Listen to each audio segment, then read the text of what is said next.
are listening to The Local Voice on Orion Neighborhood Television, where our mission is to empower community members like you to create, communicate, and connect through television, radio, and video production.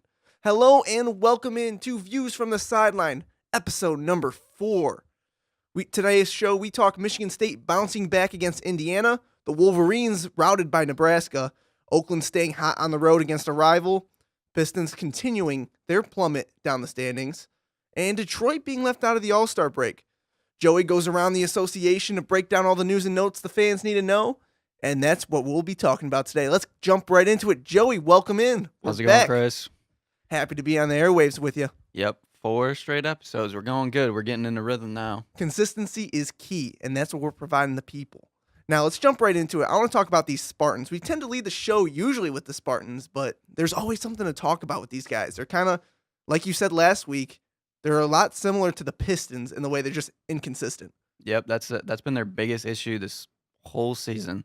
As you'll see when we talk about it today, they just beat Indiana 85-57. They looked really good. I don't know if they got a little pregame speech from Alex Rodriguez. Wow. I don't know if that got them going, but anytime a celebrity's in there in the house watching, you're going to play a little bit better. Definitely. I mean, you can see it with Derek Jeter goes to Michigan, right? Right, exactly. Maybe that's it. But Miles Bridges and Nick Ward, they got right back to what they've been doing for most of the season. Had really good games, 22 points out of Miles Bridges. Nick Ward, 18 points, 13 rebounds. And Cassius Winston had one of his better games, 10 points, 8 assists, 4 rebounds. Biggest factor being 1 turnover. Definitely, yeah. And that's something we'll get into a little bit. These Spartans really need to work on their consistency when it comes to turning over the ball and holding on to it.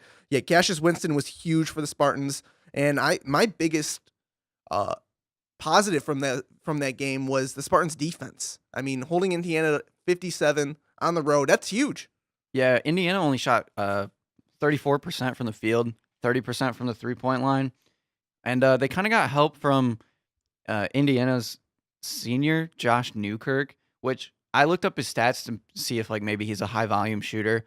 He's not. Yeah. His career, he averages 8 points a game. But for some reason in this game against Michigan State, he shot 17 shots. He was 5 of 17, 4 of 12 from the three.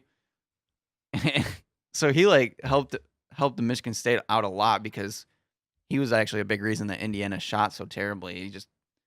I don't know what he wanted to do, if he was trying to just prove himself against a big name like Michigan State, but he did not do himself any favors. Yeah, it was very odd to see him kind of just be so ball dominant. It looked like he was just trying to force the issue on every occasion he could. I'm surprised he played as many minutes as he did, forcing the issue as much as he did.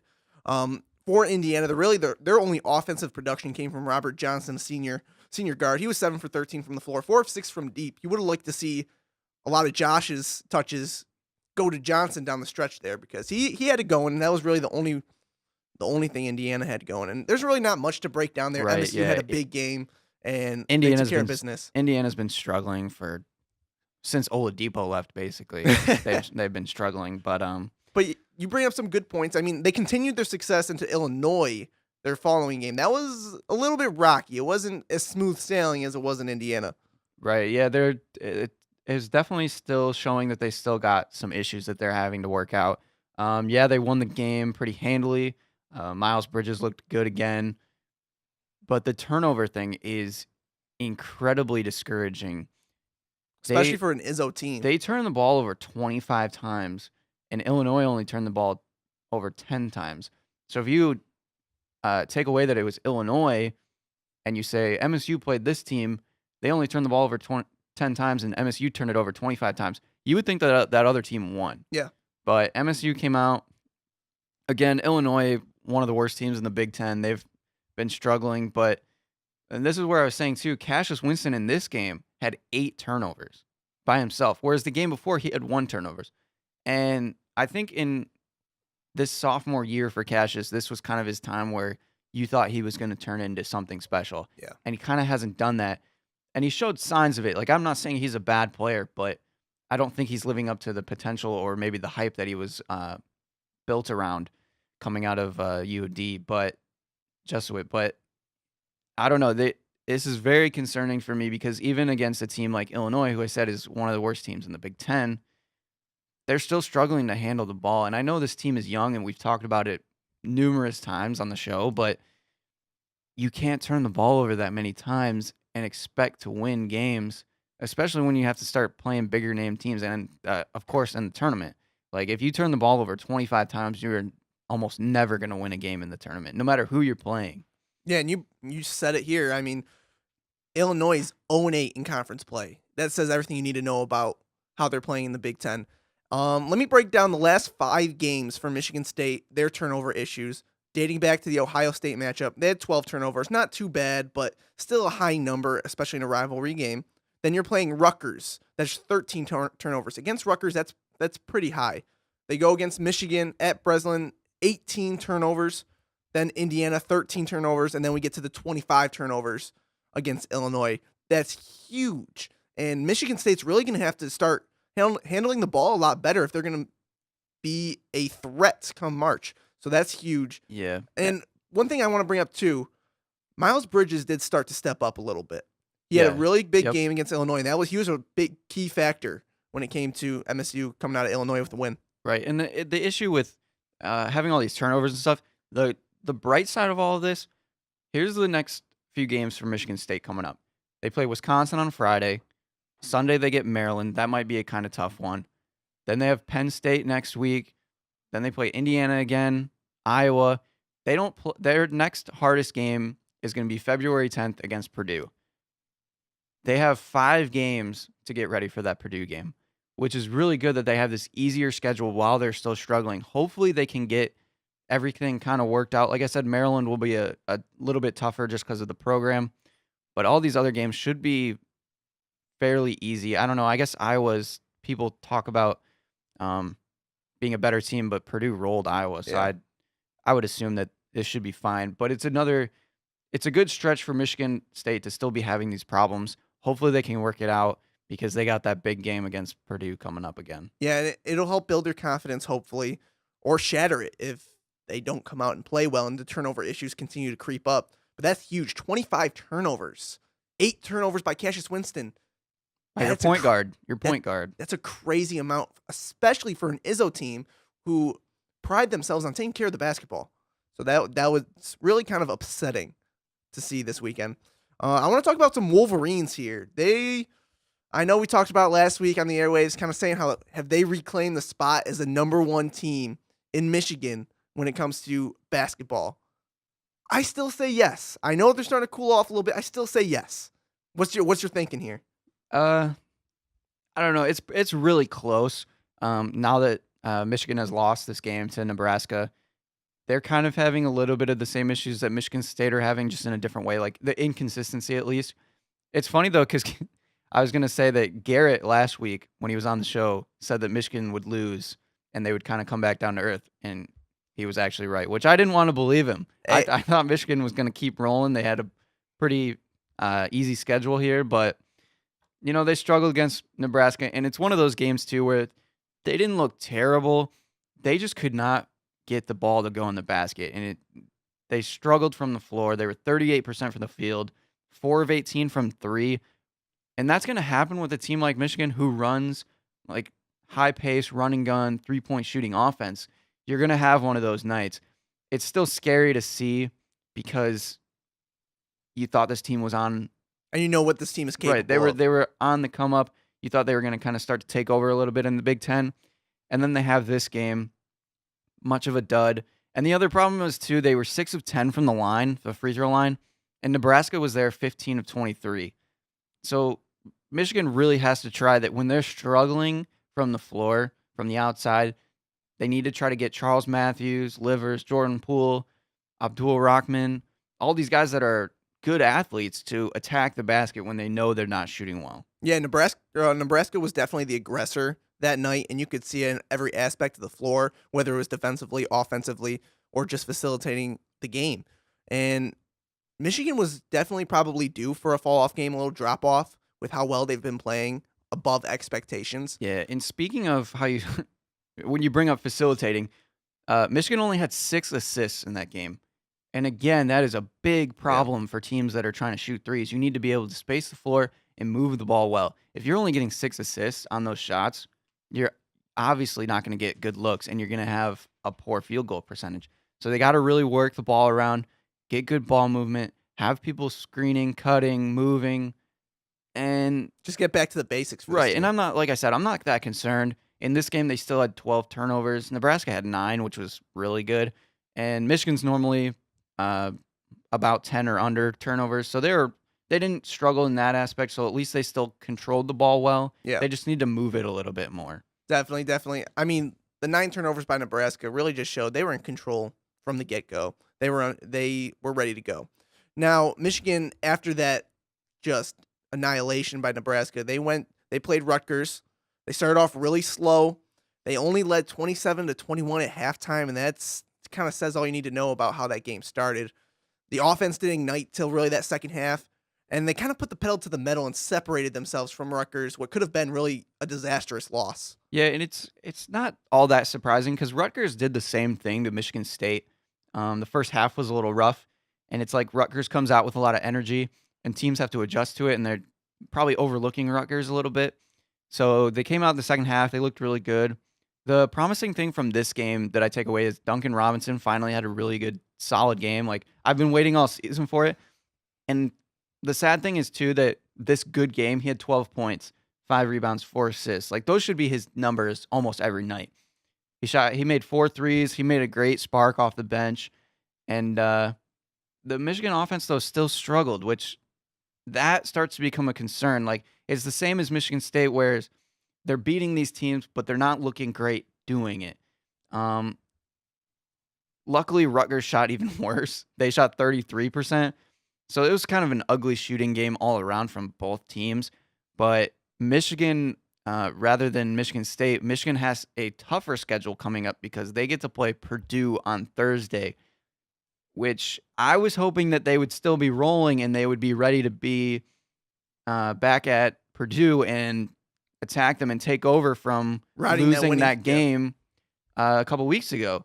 But this struggle is a little bit concerning. I think they can figure it out. Again, just like Michigan State, I think they'll be okay in the grand scheme of things.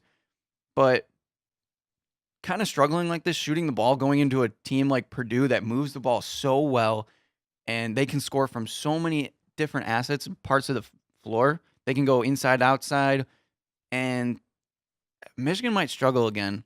And it might be worse than the last game Against Purdue? Yeah, Purdue just looks. I honestly think that Purdue is probably the best team in the country right now. Yeah, in my opinion, they've looked the most consistent, and we keep talking about consistency. All these other teams this year, kind of up and down. You got your Dukes and stuff. They're kind of struggling here and there.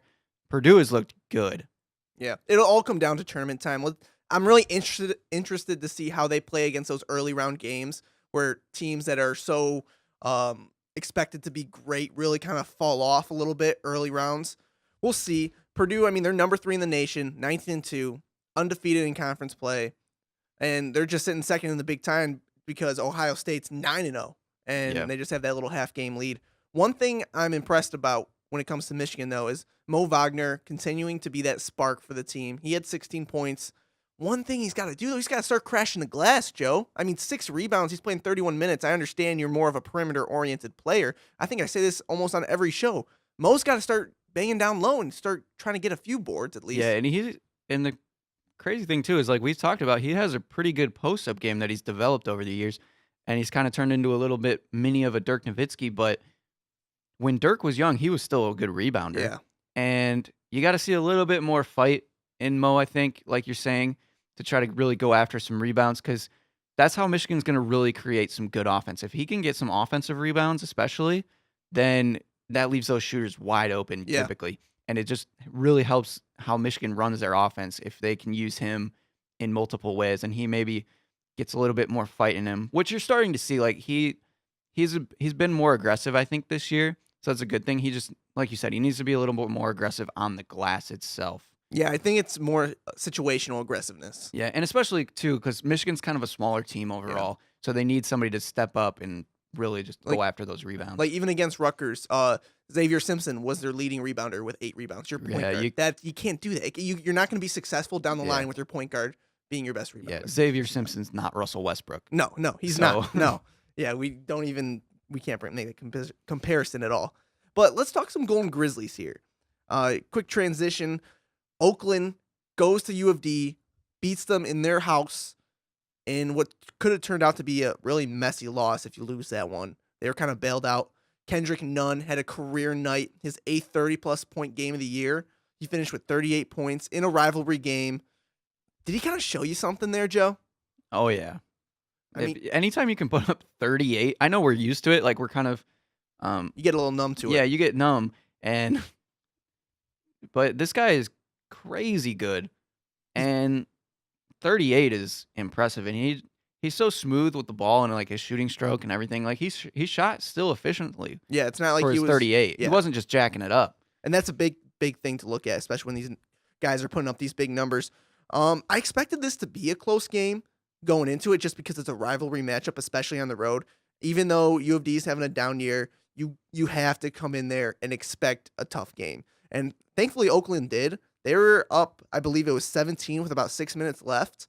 And U of D really started to push Oakland late. Yeah, and I think that's the only concern that I have is, yes, you expect it to be a close game because of the rivalry, and it was 92-86 the final, but being up by 17 and blowing that in 6 minutes, that's the only concern that I have, is that in a rivalry game like that, Oakland needs to be able to shut the door on a team. Yes, That's- definitely. That's the only takeaway that you can have from this, is that they need to be able to close out teams when they get ahead like that. And yeah, U of D had to make 3 threes in the last 25 seconds of the game to make it close.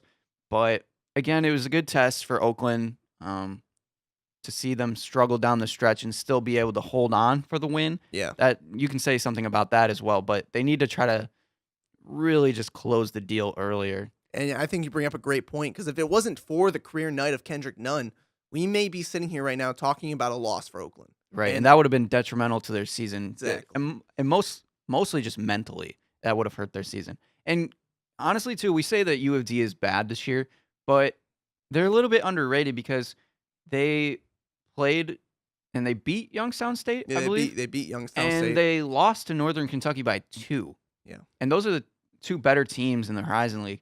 So they're not that bad. And so you take that into account. Plus, like you said, it's a rivalry game. So, maybe U of D is not as bad as their record shows. Definitely.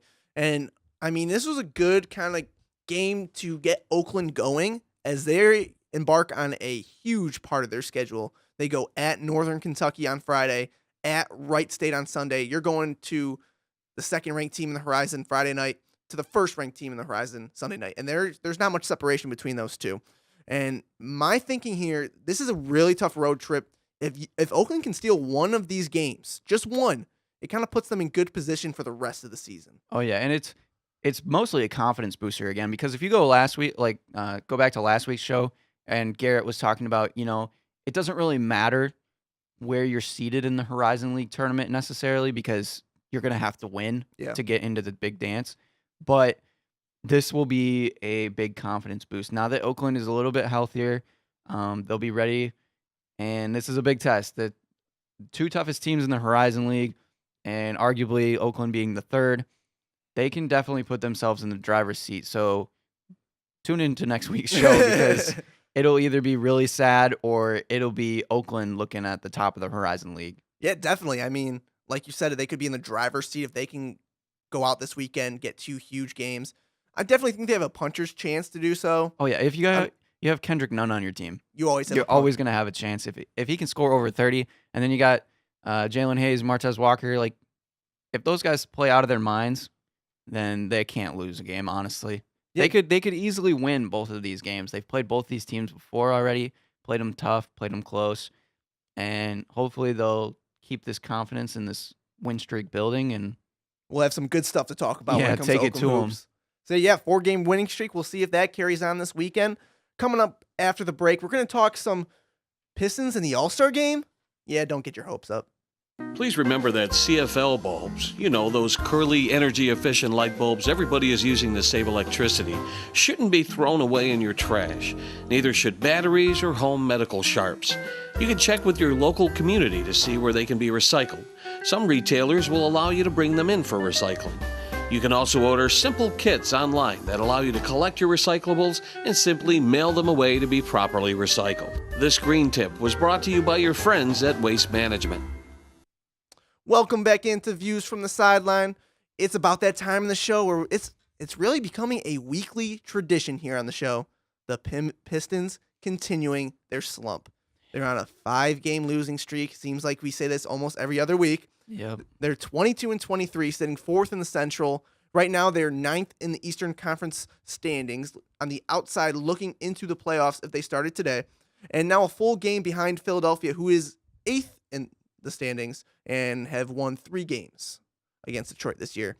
They're just 2.5 ahead of New York, who sit 10th. So really, it's starting to get a little sticky for the Pistons. Oh yeah, and now that the Knicks are starting to look like they're going to be possibly buyers in the trade deadline coming up here. Yeah. I mean, they're obviously going to sell a little bit too, but they're trying to look to bolster their offense. They're in the Kemba Walker talks, so that's a little bit nerve-wracking.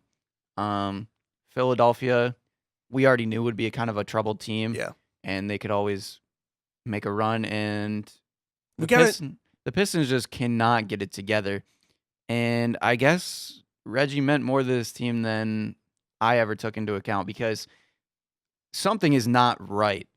And, a lot of people I've been hearing that they talk about the thing that Reggie actually brings to the team. He brings a little bit of fire to him. He brings a little bit of aggression. I don't really like the way he outputs that aggression necessarily, because it leads to bad decisions at times, but he does have it, and I can't deny that. And there's nobody else on this team that really does that, and it boggles my mind that these guys just can't get fired up. Like, if you lose 5 straight, you cannot be happy with yourselves. You've got to show frustration. Nobody on this team has showed frustration besides like Stan Van Gundy, and he blames himself for everything. There's a point where the players have to take some accountability for themselves. And you see that immediately with his first game when they played the Raptors last week, right after our show that night. They played them close. Like, it was a pretty good game. But they started off really slow. Yeah, and that's the problem. They can't put 2 halves together, and they're just like Michigan State. They're inconsistent. And Tobias struggled in this game heavily. And I've said it before, like, it seems like if Tobias doesn't have a good game, the Pistons are not going to have a good game. Even with Andre in this game, had 25 points and 17 rebounds. A monster game. Avery Bradley finally had 19 points. He had an okay game. It wasn't pretty. 8 for 19. Yeah, That's not really that the productive. 19 points weren't pretty, but at least he showed a little bit better, a little bit more improvement. Yeah. Definitely. I mean, you bring up some really good points here. How Tobias plays is how the Pistons are going to play. And that's really been the story all season for Detroit. And I think that really plays a role in Stan Van Gundy, how he coaches the game. And if he tries to get Tobias going early, if Tobias isn't getting anything going, the Pistons are in for a long night. And that's shown early on this year. We didn't see any Luke Kennard that game, or Eric Moreland. That doesn't make any sense to me at all. Especially with, I keep saying it, and I'm starting to grow a bias towards Luke Kennard. But I think he is a good player going forward. I don't know if he can be a great player, but he is a solid player right now. And especially as many people doubted him coming into the draft, he has looked good. He shows confidence in his shot. He took it to Bradley Beal against the Wizards, which we'll talk about, which was really nice to see. And Eric Moreland, where we just signed this guy. Like, you would assume that we would have started playing him more. We played him. He played well. So then we signed him to a contract. Now we don't play him. Yeah. Now, I mean, the Moreland thing was the crazier thing to me, just because I knew going into that game, I think it was shoot around that morning right before they played the Raptors. Stan Van Gundy said Luke Kennard sprained his thumb. So that's why he was a little questionable, or they didn't know if he was going to play. So that could play a role. He was active, so he definitely could have played. Right. And I felt like we needed him, especially with Avery struggling a little bit and Tobias heavily struggling in that game. We needed somebody to give a spark on the offensive end. And the Pistons being in a rut in general, you'd think would push push the button a little bit. Okay, Luke, let's get you in there for a little bit, see what you can do. That didn't do it. The Moreland thing was a little confusing to me, especially going up against Toronto. He goes with Boban early and sticked with Boban as the backup. He played Boban a lot, and Valanciunas had a good game in this. And I felt like Anthony Tolliver is a little bit small to guard Valanciunas. So when you take Andre out and you put Boban, who's already a defensive liability, I love the guy, but he's a defensive liability nonetheless. And Eric Moreland just has a little bit more athleticism, a little bit more heart, fight to him. Yeah, definitely. And you know what? To Stan's credit, Boban gave that team a big burst offensively to get him back in the game. As he always does. And he did.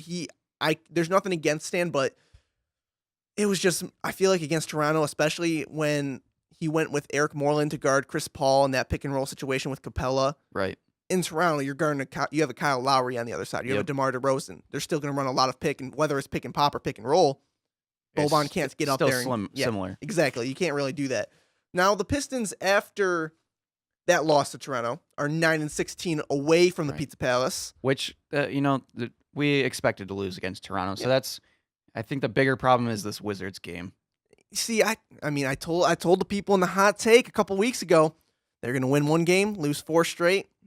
Came to fruition. Well, now they've lost 5 straight. Yeah, so. Okay, they can win now. They can start winning now. It'd be cool. But yeah, they get off to a hot start against the Wizards, like you said, but they just really combusted again in the third quarter against Washington. I don't understand. You just don't come out of the locker room prepared. Right, you give up 45 points.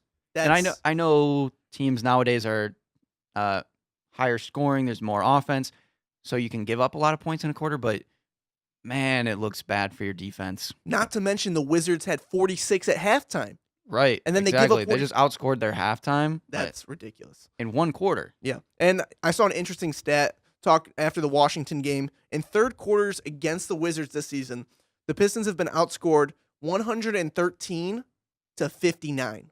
Holy moly. And you would think the third time's a charm, right, Joe? That's normally the case. But apparently not. They couldn't get it together, and that really was that did everything for the Pistons. That did them in. You weren't going to come back from that. They tried to, didn't really work out. I want to talk about Kelly Oubre, though. He had a career-high 26. He looked really sharp shooting the ball from the perimeter, and that's another guy that could have been a Piston. Right, and he's kind of struggled in his first couple years in the league, but he was still a pretty high draft pick, and it was only a matter of time, I think. But to do it against the Pistons, of course, really hurts us.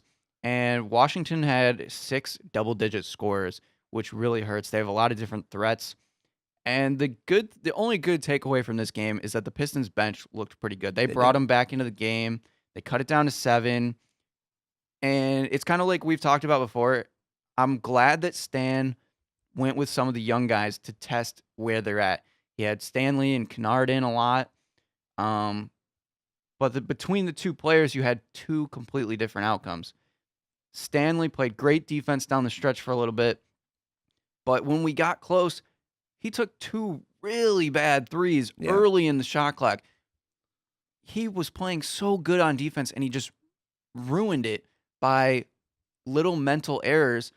And he's not known as a shooter. We don't need him to do that. That's not his place necessarily. There was one I was okay with. It was a top of the key triple. He was open. It was early in the shot clock, but I believe it was he hit the 3 right prior to that possession to get him within 7. So I was okay with that one. But yeah, definitely down the stretch, he got a little ball hoggy, if you will. Right, but the one that he made before that was through good ball movement. Fair enough. And he's not. We always talk about his set on his shot is so goofy already. To be running down the floor and to just pull up 3, that is not his game. It's not going to work out well. And like I said, he was playing such good defense, and I really liked that he was kind of stepping up for once and, taking all the backlash and playing really good. And I was like, okay, maybe we can hold on to this guy a little bit longer, give him a little more of a test. But I'm still unsure. He made a really bad turnover late in the game, too, that really kind of sealed it away. And then on the other side, my guy, Luke Kennard, had 16. In the fourth quarter. All in the fourth quarter. The Wizards started to double team the guy. And he was my favorite part of the whole game. Bradley Beal crossed him up a little bit. I really don't think it was nasty. I don't think it was nasty. I mean, he got him on a double move. If it's not on the first move, it's not as crazy. But he went at Bradley Beal. He was talking to him a little bit. Right. Bradley Beal is a quiet guy, and he was talking back because Luke was saying something. I don't know what it was, but that was good to see. That's that fight that we're talking about. I Yeah. want to see out of the Pistons. And especially with the slow start they've had, I would love to see Stan unleash Luke Kennard. Just let him play. Let the Right. kids play. I Yep. mean, you're losing anyways. Push a different button. Yeah, especially if they keep falling, they need to. They need to test their young talent. Get Henry Ellenson in there, Luke Kennard. Yeah. Okay, don't give me that face. But No, but- I'm just saying, like, we drafted Henry Ellenson as a player to play, and he It was never more of an plays. eye roll towards Stan Van Gundy. Right. But the fact that you've drafted this guy so high and he still has barely played a lick. It's and ridiculous. I think this game too proves that I think it's time to move on from Stanley Johnson. Unfortunately, I hate to say it, but like I said, he was playing so well and he just kind of ruined it by mental mistakes. And But that's I mean, kind of a big deal. it is. And I'm going to go back to a point you made about the Raptor game here. The Pistons go with how Tobias goes. They started off hot. They played well early. Tobias was hot in the first quarter. Ice It cold was- in the second half. He was incredible that started that game against the Wizards. Like, he couldn't miss at No. the beginning, and you thought the Pistons might just run away with the game. So then at halftime, you grab a snack, you grab a drink, and you sit back on the couch. You're like, oh, Pistons are finally going to get a win. It's going to feel good. Going to have a good night. On national TV. And nope, 45 points in the third quarter. Okay, it's a game now. All right, I'm Yeah. scared. Tobias finished with 17 points on 7 of 19 shooting after starting out 5 for 6. Really just a tale of two halves. And then we kind of move on to the Pistons playing host to the Brooklyn Nets at home. Oh, boy. And what I would like to call the Spencer Dinwiddie revenge game. Oh yeah. I mean, Dinwiddie had an answer to every single basket down the stretch late in that game. Whatever the Pistons had, Dinwiddie had an answer. And Pistons were always playing catch-up, it seemed like, that whole ball game until the end there. Spencer Dinwiddie, man. Oh, my gosh. It's another player that the Pistons get rid of. And, I mean, he didn't play that well for the Pistons, so I don't necessarily blame them for getting rid of him. But having a 6'6" point guard is such an asset to have on a team. I think we should have gave him more time. But, And to your point, though, too, sorry to cut you off, but like, good. he was a second-round pick. Second-round picks need a little bit more time. Right? And he was coming off a major knee injury. So you're definitely going to give him Yep. ample time to get back into the system. That wasn't the case. Spencer really never had a chance here in Detroit. And for that matter, not even in Chicago. He was in Chicago before he went to Brooklyn. So Chicago didn't see anything there. The Nets found a diamond in the rough, to say the least. Oh, yeah, they're super happy with what they got. And now there's been talks about maybe shopping D'Angelo Russell. I don't think they will. Yeah. But they have that option And now. you have value. Right, and now Dinwiddie has value, so it's like if a team needs a point guard, they could look at Dinwiddie and they could say, okay, let's get rid of Dinwiddie while he's hot. Cheap contract. And Yep. yeah, he just destroyed us, and he made an incredible shot. The game 0.9 winner. seconds left. The only small issue, I don't know if you rewatched it. I went back and watched the Yeah. ending of that game. Andre Drummond kind of screened off Ish Smith on that Did he? final play. He came up, they set a screen. I think it was Hollis Jefferson set a screen for Dinwiddie, and as he was rolling to the 3-point line to the corner, Dre kind of hedged the screen Gotcha. and he just got in Ish's way. So that gave Spencer just enough space to get out in front of him, and Ish came back and closed him out well. He Jumped to the jumped pump up fake. for the block. There was still too much time, so Dinwiddie gives him a head fake. And then he goes up, and Drummond just whiffed on the block. I thought he was going to get it. And Yeah, he was right there. Drummond missed just doesn't it. have great timing when it Yeah. comes to blocks. Right. And I mean, Dinwiddie, like, contorted his body like crazy and made a one-handed crazy shot. Like, he nods to Dinwiddie for Yeah. making that shot. But, I mean, the Pistons, again, just, man, they can't close the games. And lose to winnable opponents. And I got a question I need to ask you here. It's kind of driving me a little insane here this past week. Why was Ish in the first place guarding Spencer Dinwiddie to start that possession?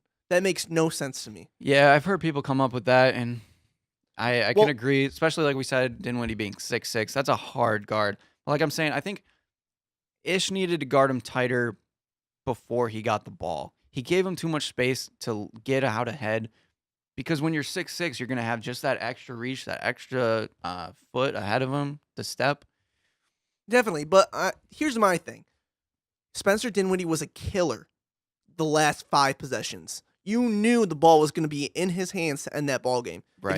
And it's coming out of a timeout, so Stan Van Gundy has time to prep his guys. You can bring Stanley Johnson off the bench to guard Spencer Dinwiddie, who, like you said, is 6'6". You think Stan Van Gundy knows he's 6'6"? Yeah, probably. That's my only question here. Right. And You think Stan's ever dealt with Spencer Dinwiddie before? Yeah, maybe every once in a while. But I mean, Stan even said post game, "Don't blame Ish for it, blame me." And I'm kind of sick of him saying that. I know. I made that a big point today that Stan Van Gundy, you like to see him blame himself. Like the first couple times, it's like, hey, it's good. Yeah. Coach stepping up for his players. But now he's just saying it almost every game, and it's starting to become an excuse. And you can't excuse that, especially as a player. Like I said, players need to start having some accountability for themselves. And you see that in the stats. The first half, the Pistons had 1 offensive rebound. 1. That has been their struggle all year. And I keep saying it. It's like Andre is the only guy that will go get rebounds. So when he's out, what the heck? They give up so many offensive rebounds every game. And it's that lack of energy, tenacity. And that's starting to become a trend, a very scary trend. For a Right. team on a 5-game losing streak. It was 4 games heading into that one, but you're already a losers of 5 of your last 8. So you'd think at home you're playing against a winnable opponent. Okay, let's jump on top of them, send a message early. There was nothing. There was no energy in that building. And you still have a chance for the playoffs. They're right there. I know they're It doesn't struggling, feel like it. but It you doesn't have feel to. like it. If you want to make the playoffs, you have to want to actually make the playoffs. All right, there's one thing I need to bring up too. I know it was a loss. It was disappointing. I get that. But your guy, Stanley Johnson, had his best game of the season. Yeah, he did have a bounce back game. You have to commend him for it. He was active offensively. He was active all over the place defensively, getting timely steals, leading to I believe it was a timely triple by Kennard in the corner. That was awesome to see. And Stanley going up, he got a tip-in rebound for a key basket. He had a key triple. He looked fantastic. Right. And that's the thing, too. Like, he is an energy player, which is why I like him to begin with. And it's hard to say that I think we should give up on him. But he gives you that energy. That's why I feel like they should play Stanley and Eric Moreland together. I know that that's a struggle offensively, but Put Luke Kennard in there. right, put Luke Kennard. Luke Kennard, another great game, 13 points.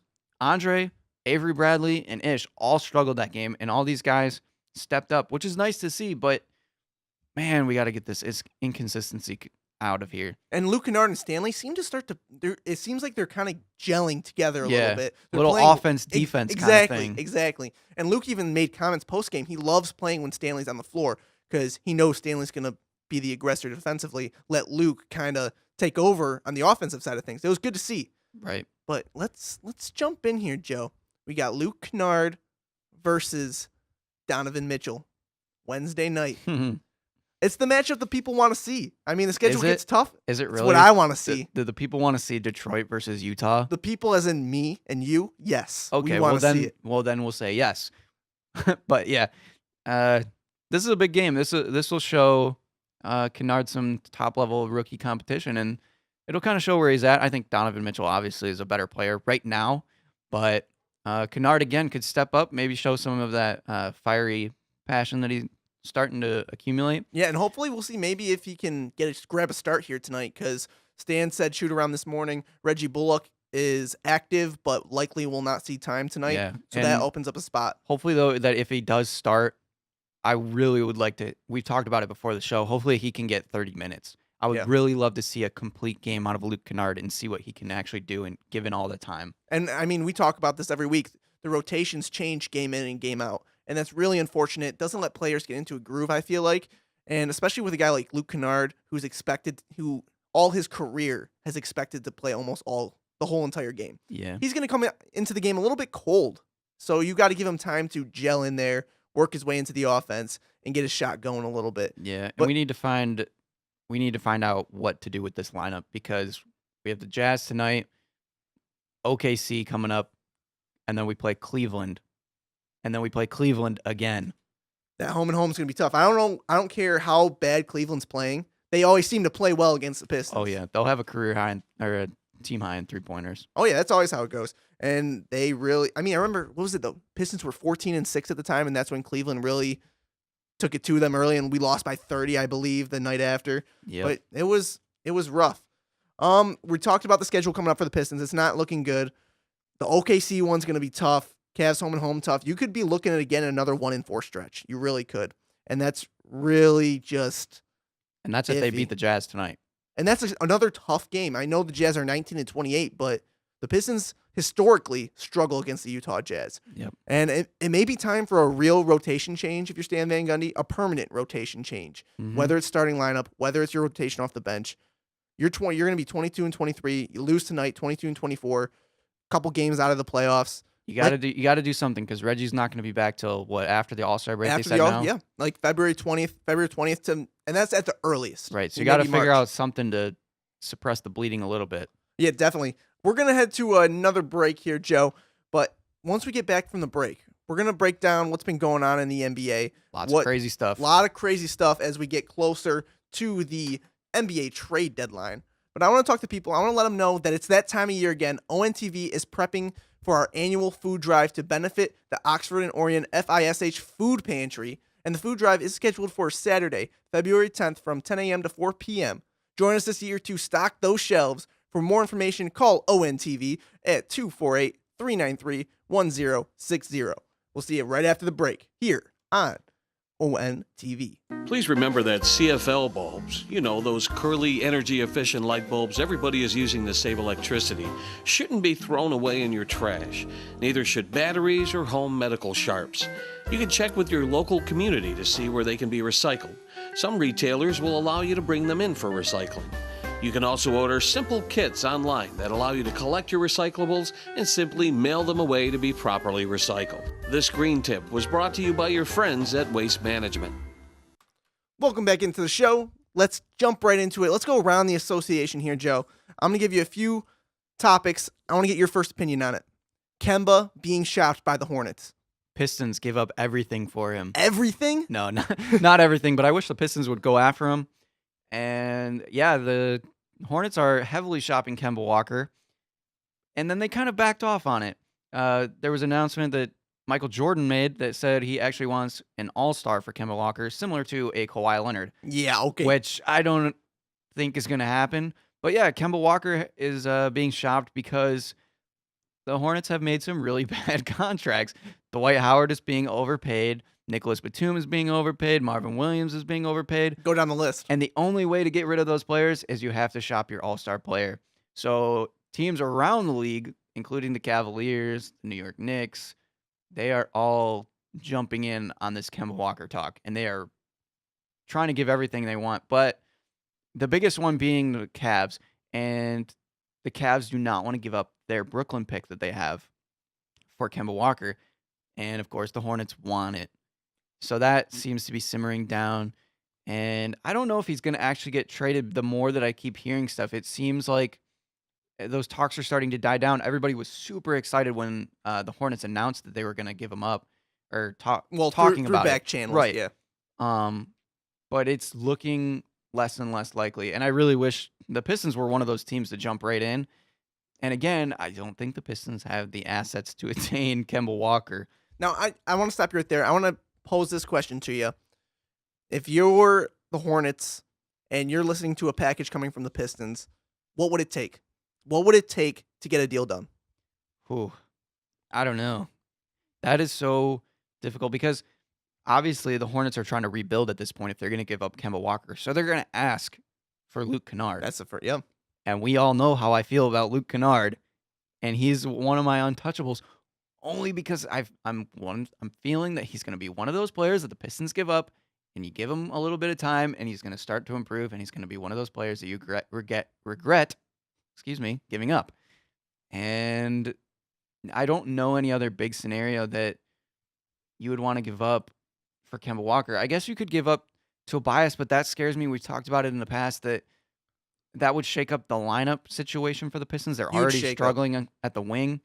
So you'd want to give up Reggie Jackson, but he also kind of has a bad contract, which is what the Hornets are trying to get rid of. Well, I mean, the Reggie contract is done a year prior to Nick Batum. Is a little bit less money. Right. But it's not, is it going to move the needle is the question. And again, the Hornets are going to try to package Batum or one of those guys in that deal. And the Pistons can't really take that on, and we don't have the assets. This is where the Pistons have so many Yeah, struggles. I definitely. want them to make a move, but Do they what do have? they do? Yeah. Like, how do they make that happen? I mean, my best guess would be it had to start with Luke, maybe even a pick. If you're not going to take back Nick Batum, Which I'm fine giving up a pick, but Luke Kennard just scares me a little bit. And especially since this 2017 draft has shown that it's really deep. There's a lot of talent out there, and makes you want to hold on to your draft pick. Yeah, I think the only way we get it done is we'd have to have a third team be involved. Yeah. To take on one of those big contracts, possibly. And maybe a contender. I mean, that we could ship out maybe an Avery Bradley. Right. Free up some time for Luke Kennard. Mm-hmm. Because the more and more we move down the season, I don't think Avery Bradley's coming back. I really don't. Yeah. Nor do I want him to be back. Right. You don't see, like, when sometimes free agents will go somewhere and they'll be super excited. They'll be like, oh, this is a great place to play. I love the atmosphere. We're doing well. And I'm not seeing it out of Avery Bradley. Yeah. And granted, part of that is because the team is struggling. And Detroit is having issues just with filling seats. So normally, as a team that has a really good team atmosphere overall, now they don't have that atmosphere as much. And that makes it even harder for a guy to want to stay. Yeah, and moving along the NBA here, the Milwaukee Bucks kind of shocked the world a day ago, firing head coach of 4 seasons, Jason Kidd. A team in the playoffs. Yeah, a team in the playoffs. Firing their head coach. And this is before the All-Star break. They had a game that night, and that says a lot. Yep, and they won though. They did win. So I guess it's working out so far. So far, they're undefeated. But, I mean, they've struggled. They're 8th in the East right now. They've kind of fallen back, and it was definitely weird to fire your coach, especially because I know expectations for this team are high. Yeah, but they're still kind of learning. They haven't had Eric Bledsoe so long. They're about to get Jabari Parker back, so that's going to be another shakeup. And I think they're just struggling right now, and they should be better, yes, but I don't think it's worth firing your head coach over. I mean, the Pistons kind of showed you that last year. After the 2015-16 season, they had these lofty expectations that they were going to be a top 4 team, and the media was starting to get behind it, and they fell flat on their face. And stand still here. Yeah, but, why is he not on the chopping block? I know. That's starting to become a topic of the show. David Fizdale got fired. I'd love to see David Fizdale in Detroit. Yeah, let's get rid of Stan and get Fizdale in here. That would be. He would put some passion in the Detroit people. Hey, we should try to get Stan on the show. Let's get a little one-on-one talk. Think about it though. Now that you mention it, like Fizdale is that fiery guy. Maybe he could light a fire under the Detroit players. And you know who would be a nice fit to fill that void as president of basketball operations, Joe? Who? Mr. Big Shot, Woo! Chauncey Billups. Let's get him in the office. Man, can we be in the front office for the Detroit Pistons and make this happen? I think we'd make some good moves, Joe. I think we'd be a good GM duo. Somebody for the Pistons high up, contact us. Yeah, let us know. We'll be in touch. But I want to keep going with this Jason Kidd stuff. He just had his assistants leave too. Tim Grgich and Eric Hughes part ways with the Bucks today. So you're down 3 coaches now. And the interim head coach announced is Joe Prunty, who will be the interim head coach. He was 8-9 as an interim coach the last 4 seasons, and he's likely to finish the season as such. So does this kind of hurt or help the Bucks down the stretch here? You would think it would hurt them. Yeah. But like we said, they won last night, so maybe they'll be fine. I don't think coaches are as big of a deal necessarily in the NBA as in college, so they should be okay. It's not like they lost Greg Popovich or somebody. Yeah. There's not that many NBA coaches that really control their teams, and I don't see Jason Kidd being one of those guys.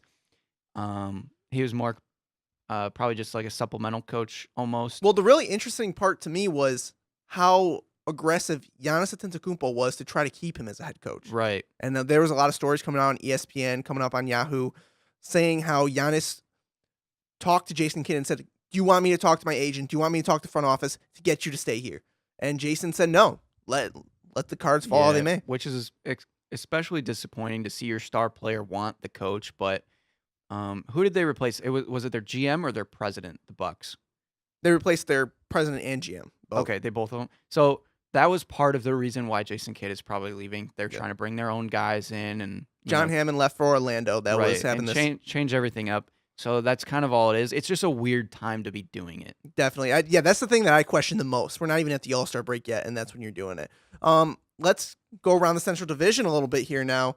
What's going on in Cleveland, Joey? Holy moly! I'm sure everybody that knows basketball has heard about it. The Cavs had a fiery team meeting where there was a lot of words said. Nobody knows exactly what, but we can all speculate of what they were. I think I know. And it seemed like a lot of players were being called out by other players, which is never a good thing. And it kind of seems from everything that I'm reading, the fingers are starting to point again at that power forward out of UCLA, Kevin Love. Come on, man. How can you keep calling this guy out? I mean, here's the thing. I mean, Love was there. The team was upset because Love left the Oklahoma City Annihilation after playing just 3 minutes. And Isaiah Thomas, I believe, that was reported was the guy that really called him out, which is kind of weird. Isaiah's a new guy on the block. You'd think it'd be someone else. Yeah, he'd tried to jump right into that team and start saying things, which is a little spooky for Isaiah. He's a great player, but coming into a new team, you kind of got to And you haven't played yet. ease your way in. Yeah. I mean, the injury kind of plays a role of how much your voice maybe echoes in that locker room. Right. Last night, I saw something really interesting. The Cleveland Cavaliers were playing against the San Antonio Spurs. I believe it was the third quarter. Kevin Love fell onto the floor trying to contest a LaMarcus Aldridge putback. Love puts a hand out. Jay Crowder's in the vicinity. J.R. Smith's in the vicinity. They look at him, look the other way.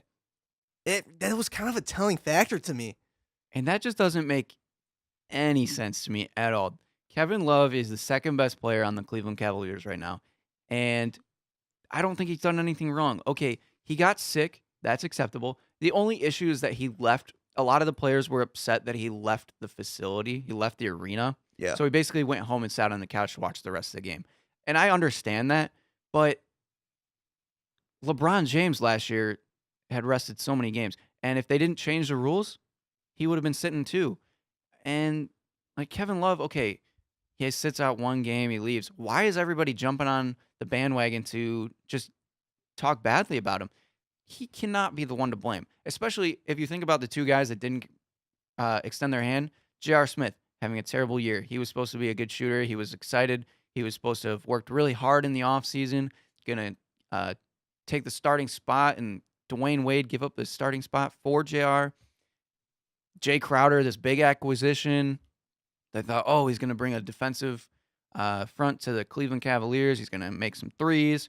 He hasn't done squat. It's all been smoke. And Kevin Love is consistently the second best player on this team. And for some reason, he's the one that's always getting blamed. And he's the one that gets fingers pointed at him. Yeah, I mean, there's a lot of talk saying that even Love may be available, which I don't really buy it. I mean, it's possible. I don't either. It's the NBA. They said it last year, too. Exactly. We hear this every year. So I'm sure teams will inquire about it, but... Yeah, and I want to talk, while we're still on the subject of the Cavaliers, ESPN, Adrian Wojnarowski, and Brian Windhorst kind of co-scribed a story yesterday saying that the George Hill to Cleveland Cavalier talks were on the 1-yard line. And that's kind of telling. It shows that Cleveland's really trying to push the motive here and get some talent into this locker room, maybe shake things up a little bit. Which that doesn't make sense either to me. George Hill is, because they're talking about getting rid of Isaiah Thomas already. And well, this deal will not be getting rid of Isaiah Thomas. Okay, what are the specifics of this deal? The specifics are... I only slightly heard it. So the specifics of the deal right now would be Sacramento acquires guard Amon Shumpert, forward Channing Frye, and Frye would likely be a buyout candidate, so he wouldn't be with Sacramento. And then some sort of draft compensation, whether that be a future pick or a future second rounder, whatever it may be. And then the Cavs just acquire George Hill. Okay, so are they saying that George Hill will be the sixth man? I don't understand it. Because that doesn't make sense. I know they've talked about possibly shipping out Isaiah Thomas already, which I also think is baloney. But getting George Hill, it doesn't seem like it adds anything to the team. I think it adds something. If you get rid of Amon Shumpert and Channing Frye, you're not really losing anything. Yeah. Because Shumpert obviously hasn't I played. think George Hill would play really well in that system. I mean, he's a catch and shoot guard. I mean, don't get me wrong, he's a point guard, but he also is a catch and shoot, would probably play well off LeBron James. Right, but it just doesn't feel like it would put them over the top or anything. You know, it's not like a big blockbuster deal that they would be making, and they need a little bit more major lineup change. Yeah, definitely. Now let's talk about what the really big story is heading into today. The All-Star reserves were announced last night on NBA's TNT, and a certain Pistons may have been snubbed, who I dubbed a lock-in for the All-Star game. Let's break down these reserves here. I said that he was going to get snubbed. Yeah, Joe, we got you. The West For the record. just make sure, in case you guys didn't hear, Joe called it. But the West reserves go as LaMarcus Aldridge, Jimmy Butler, Draymond Green, Damian Lillard getting his first All-Star selection, Klay Thompson, Finally. Karl Anthony Towns, and rounded out by MVP Russell Westbrook. And then on the East side of things, first-time All-Star Bradley Beal. Then you have Al Horford. That's questionable. That's a surprise. Kevin Love, still a little questionable. I don't think so. Then you have Kyle Lowry, Victor Oladipo. Happy for the guy. I'm so Much deserved. Very much deserved. And then you got Kristaps Porzingis and John Wall. Who is your snub?